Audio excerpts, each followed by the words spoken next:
سامعین و ناظرین السلام علیکم۔ آج ہم آفاقیت کے معنی و مفہوم نیز آفاقیت کی تعریف اور آفاقی فن پارے کی پہچان کے بارے میں جاننے کی کوشش کریں گے۔ سامعین کرام، آفاق عربی زبان کا لفظ ہے جس کی لغوی معنی ہے آسمان کے کنارے۔ اصطلاح میں شعر میں داخلی و خارجی خیالات، جذبات و احساسات اور مضامین کو ایسے اسلوب کے ساتھ باندھنے کو آفاقیت کہتے ہیں جس سے ہر دور، ہر زمانے، ہر ملک اور ہر نسل کی جذبات و احساسات کی تسکین ہو۔ یعنی شعر میں ایسے معنی اور خیال کا اظہار جو بلا تفریق تمام لوگوں کے لیے باعث حظ و انبساط ہونے کے سبب قابل قبول ہوں۔ مثلا شعر میں ان عشقیہ کیفیات کو باندھنا جو تمام دنیا کے انسانوں سے رہتی دنیا تک وابستہ ہیں۔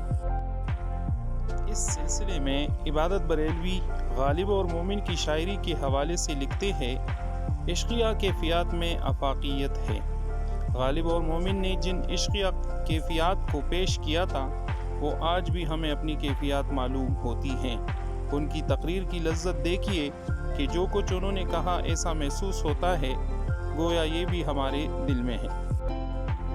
آفاقیت انگریزی اصطلاح یونیورسلٹی کا اردو ترجمہ ہے جو 20ویں صدی کی ربع دوم میں اردو تنقید میں رائج ہوئی۔ یونیورسلٹی لاطینی اصطلاح یونیورسلس سے مستعار ہے جن کی لغوی معنی ہے عمومی، سب کے لیے موزوں۔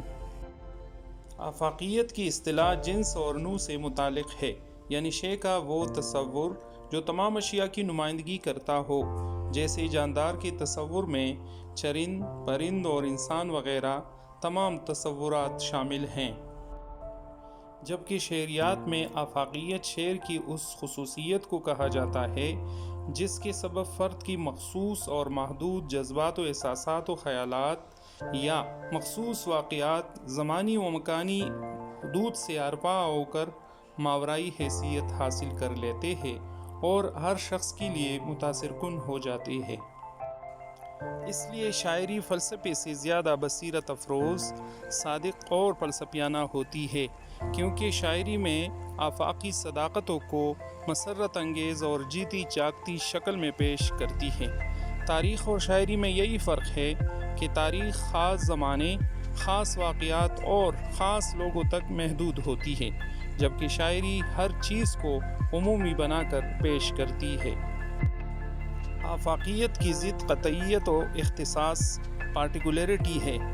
آفاقیت اور قطعیت کا تعین اسلوب اور اظہار بیان سے ہوتا ہے۔ آفاقی شاعری میں فرد کے مخصوص جذبات و احساسات اور خاص واقعات استعارہ اور علامت کا کام کرتے ہیں اور معانی کی نئی جہتیں کھولتے ہیں، جبکہ غیر آفاقی شاعری میں ان کی نوعیت محدود ہوتی ہے۔ سامعین کرام، امید ہے کہ اس مختصر سی ویڈیو میں آپ نے آفاقیت کے معنی و مفہوم، آفاقیت کی تعریف اور آفاقی فن پارے کی پہچان کے ساتھ ساتھ آفاقیت کی ضد کے بارے میں جان لیا ہوگا۔